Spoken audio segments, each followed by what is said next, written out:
एक बार की बात है कि एक सियार जंगल में एक पुराने पेड़ के नीचे खड़ा था। सारा पेड़ हवा के तेज झोंके से गिर गया। सियार उसकी चपेट में आ गया और बुरी तरह घायल हो गया। वह किसी तरह घिसटता घिसटता अपनी मान तक पहुंचा। कई दिन बाद वह मान से बाहर आया। उसे भूख लग रही थी। शरीर कमजोर हो गया था। तभी उसे एक खरगोश नजर आया। उसे दबोचने के लिए वह झपटा। सियार कुछ दूर भागकर हाँफने लगा। उसके शरीर में जान ही कहां रह गई थी।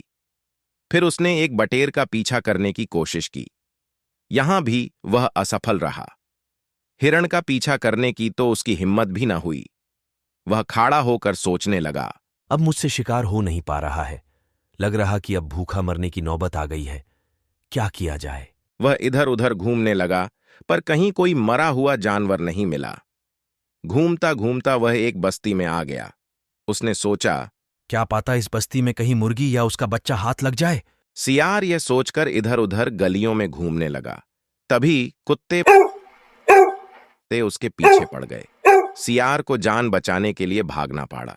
सियार गलियों में घुसकर उनसे छिपने की कोशिश करने लगा, पर कुत्ते तो कस्बे की गली गली से परिचित थे। सियार के पीछे पड़े कुत्तों की टोली बढ़ती जा रही थी और सियार के कमजोर शरीर का बल समाप्त होता जा रहा था। सियार भागता हुआ रंगरेजों की बस्ती में आ पहुंचा।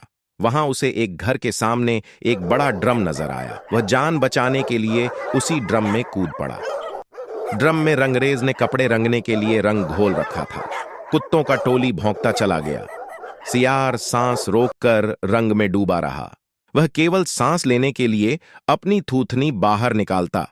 जब उसे पूरा यकीन हो गया कि अब कोई खतरा नहीं है, तो वह बाहर निकला। वह रंग में भीग चुका था। जंगल में पहुंचकर उसने देखा कि उसके शरीर का सारा रंग नीला हो गया है। उस ड्रम में रंगरेज ने नीला रंग घोल रखा था। उसके नीला रंग को जो भी जंगली जीव देखता वह भयभीत हो जाता। उनको खौफ से कांपते देखकर रंगे सियार के दुष्ट दिमाग में एक योजना आई। रंगे सियार ने डरकर भागते जीवों को आवाज दी। भाइयों, भागो मत, मेरी बात सुनो। उसकी बात सुनकर सभी भागते जानवर ठहरे। उनके डरे हुए का रंगे सियार ने फायदा उठाया और बोला, देखो देखो मेरा रंग। ऐसा रंग किसी जानवर का धरती पर है नहीं ना? मतलब समझो, भगवान ने मुझे ये खास रंग देकर तुम्हारे पास भेजा है। तुम सब जानवरों को बुला लाओ तो मैं भगवान का संदेश सुनाऊं। उसकी बातों का सब पर गहरा प्रभाव पड़ा। वे जाकर जंगल के दूसरे सभी जानवरों को बुलाकर लाए। जब सब आ गए तो रंगा सियार एक ऊंचे पत्थर पर चढ़कर बोला, वन्य प्राणियों, प्रजापति ब्रह्मा ने मुझे खुद अपने हाथों से इस अलौकिक रंग का प्राणी बनाकर कहा कि संसार में जानवरों का कोई शासक नहीं है। तुम्हें जाकर जानवरों का राजा बनकर उनका कल्याण करना है। तुम्हारा नाम सम्राट ककुदम होगा। तीनों लोकों के वन्य जीव तुम्हारी प्रजा होंगे। अब तुम लोग अनाथ नहीं रहे। मेरी छत्र छाया में निर्भय होकर रहो। सभी जानवर वैसे ही सियार के अजीब रंग से चकराए हुए थे। उसकी बातों ने तो जादू का काम किया।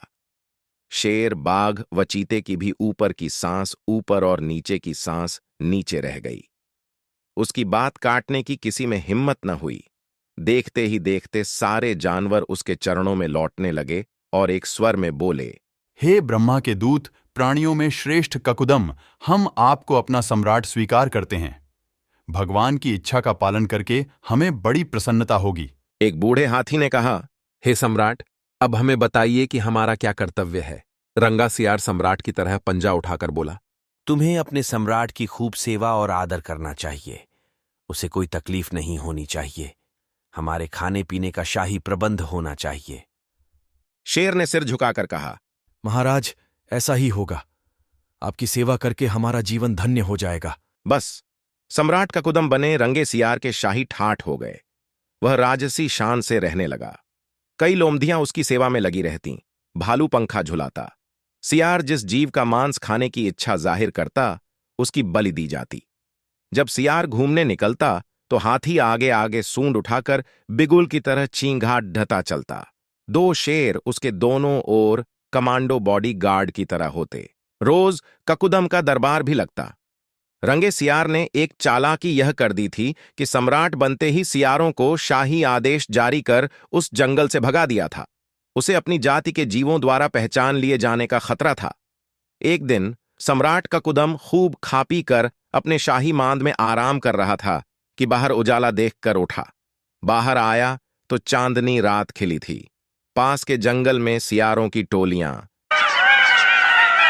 की बोली बोल रही थी। उस आवाज को सुनते ही ककुदम अपना आपा खो बैठा। उसके अंदर के जन्मजात स्वभाव ने जोर मारा और वह भी मुंह चांद की ओर उठाकर और सियारों के स्वर में मिलाकर